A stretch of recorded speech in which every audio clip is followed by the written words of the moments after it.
பாத்தியா? ஒருத்தர் அவரை கரை சேர்க்கியாரு. இதே மாதிரி ஒன்னையும் கரை சேர்க்க ஏசப்பாவும் கூட இருக்காரு ஃப்ரெண்ட். ஃப்ரெண்ட், நான் உன்கிட்ட ஒன்று சொல்லட்டா? இந்த கடையில் உனக்கு பிரெட் வாங்க பைசா இல்லைன்னு நின்றுட்டு இருந்தேல்ல, உன் வாழ்க்கை இன்னும் இருளாக இருக்கலாம்.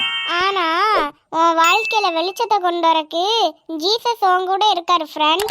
நீ என்ன ஃப்ரெண்டுன்னு கூப்பிடுற இல்ல, உன் முதல் பெஸ்ட் ஃப்ரெண்ட் யாரு தெரியுமா? ஜீசஸ் தான். இன்னையில இருந்து உன் முதல் பெஸ்ட் ஃப்ரெண்ட் ஜீசஸாவே இருக்கணும். என்னன்னு தெரியல ஃப்ரெண்ட், நீ சொல்றத அப்படியே கேட்டுட்டே இருக்கணும் போல தோணுது. இன்னைக்கு ஒரே ஒரு நாள் என்னோட வீட்டு வாய. எனக்கு நேரம் கிடைக்கும்போது வர ஃப்ரெண்ட்.